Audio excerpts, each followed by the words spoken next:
Hello dear doctors and my lovely cancer patients. Basically हम आज आपको इस वीडियो के बारे में बताने वाले हैं कि बायोप्सी के रिगार्डिंग। तो जब भी आप जैसे ओरल कैविटी के कैंसर्स हैं उनमें बायोप्सी करने के लिए जाते हैं, तो जो हमने ट्रेंड नोटिस किया है और जो पेशेंट्स की एक क्वेरी रहती है कि हमें बायोप्सी की वजह से बहुत ज़्यादा बाद में स्प्रेड हो जाएगा, कैंसर बढ़ जाता है, फैल जाता है।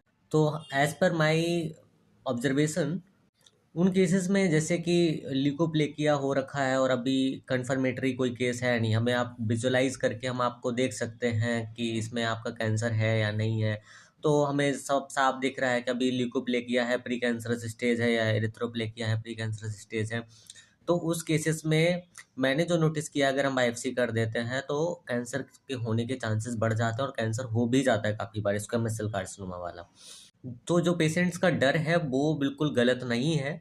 तो हमें ऐसे केसेस में क्या करना होगा कि जो भी पेशेंट्स आते हैं हमारे पास ल्यूकोप्लेकिया, एरिथ्रोप्लेकिया वाले, उनको आप प्रेफ़र करें कि ट्रू गट बायोप्सी ना करें। बिकॉज़ आप ऊपर से विज़िबली देख सकते हैं। हाँ, अगर कोई ग्रोथ हो रखी है वहाँ पे, अल्सरेटिव प्रोलिफरेशन दिख रहा है आपको, तो देन आप उनको इसके बारे में कन्विंस कर सकते हैं कि बायोप्सी एक कन्फर्मेटरी डायग्नोसिस होती है और हमें बायोप्सी करनी पड़ेगी।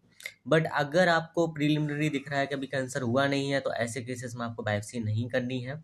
It's my request to all the doctors and health professionals, because इस वजह से बहुत सारे पेशेंट्स हमारे पास आते ही नहीं हैं। वो आयुर्वेदिक और होम्योपैथिक वाले चक्करों में पड़ जाते हैं कि उनसे बायोप्सी से बचा जा सके, और इस केसेस में वो उस सबको आयुर्वेदिक और होम्योपैथी वाले जो फ्रॉड्स बैठे हैं, डॉक्टर्स बैठे हैं जो अपने आप को डॉक्टर्स बोलते हैं, सो कॉल्ड, वो इस केसेस में क्या करते हैं कि पेशेंट के साथ में एक्सप्लॉयटेशन करते हैं और उनकी जान इस केसेस में चली जाती है। तो आप उसकी जगह से क्या करना है, आपको स्क्रैप साइटोलॉजी करवा लीजिए। अगर कोई आपको लिम्फेडेनोपैथी दिख रही है तो एफएनएसी करवा लीजिए। बिकॉज आपको कंसेंट लेना भी होता है पेशेंट से, ना कि आपको सिर्फ अपनी चीज़ों को थोपना होता है। Thank you so much and please do share and it's this information is valid for cancer patients who are suffering from oral cancers only.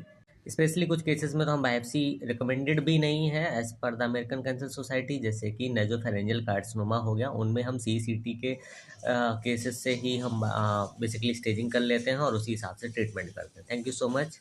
Don't forget to follow us.